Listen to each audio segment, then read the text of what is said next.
Hi, this is Thurston Moore. I'm interviewing Estella Adeyeri from Big Joanie, and I'm going to ask her some very deep and probing questions. What was the first record you ever bought? Oh my god, it would have been Britney Spears' Hit Me Baby One More Time on cassette. Oh, yeah, classic. On cassette? Yeah. So you bought a single? Yeah. Oh my god, you still have it? I don't know where it is now, but I remember the cover. Obviously, it had a beautiful face. Would you consider Britney Spears to be an influence? I mean, she's now obviously turned out to be a leftist icon, so thank you. She's turned out to be a leftist icon? Yeah, I didn't know that. So, she's Oh, that's really interesting. all about the working people. So, and she's having a hard time. So,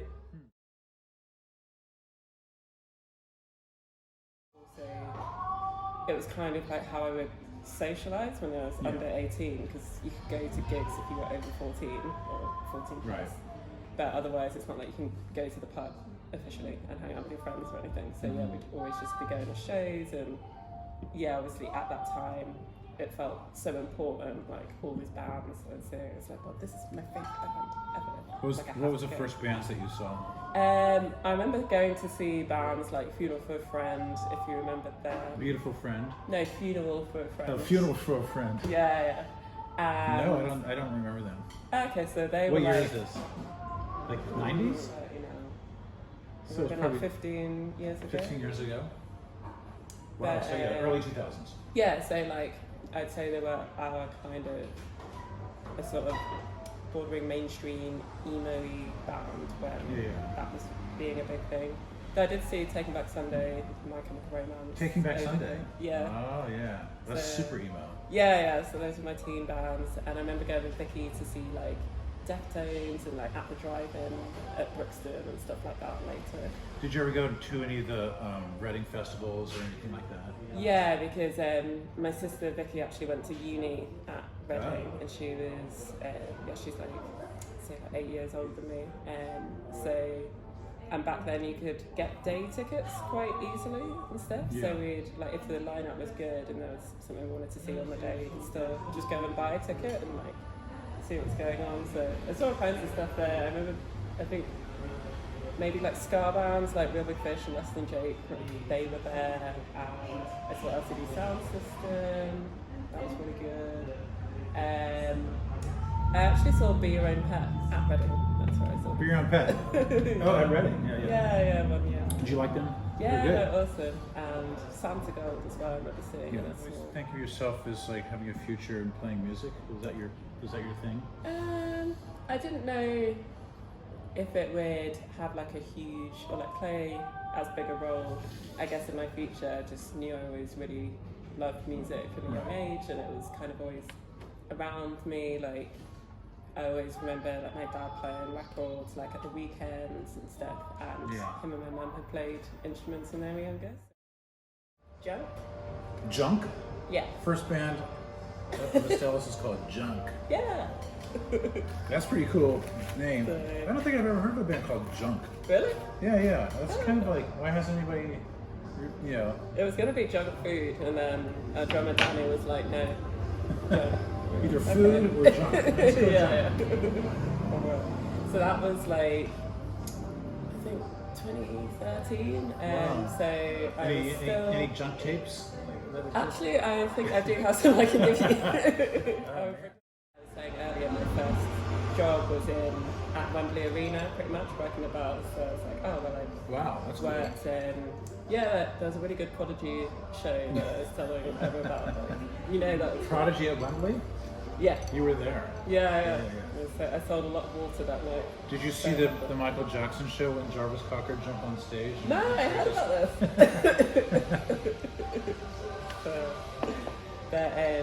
So like when I worked at Fribourg's, that was when I met people in like local bands and stuff.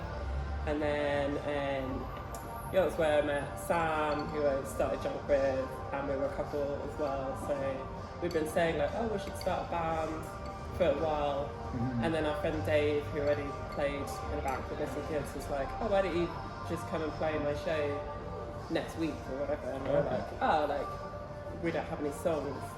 And he was like, oh, it's just like, play like 3 songs. Yeah, just like play for 10 minutes.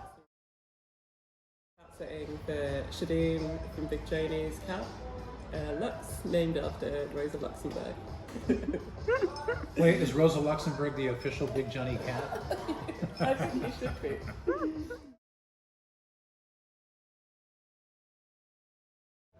Estella, for somebody who's been in a few bands through the years, playing drums, playing bass, playing synth, playing Moog Rogue, or a mini Moog. It's not bad.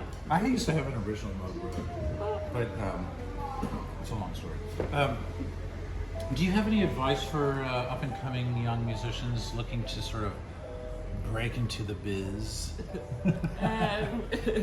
I always felt that what worked well for me was kind of like the motto of if you don't ask, you don't get.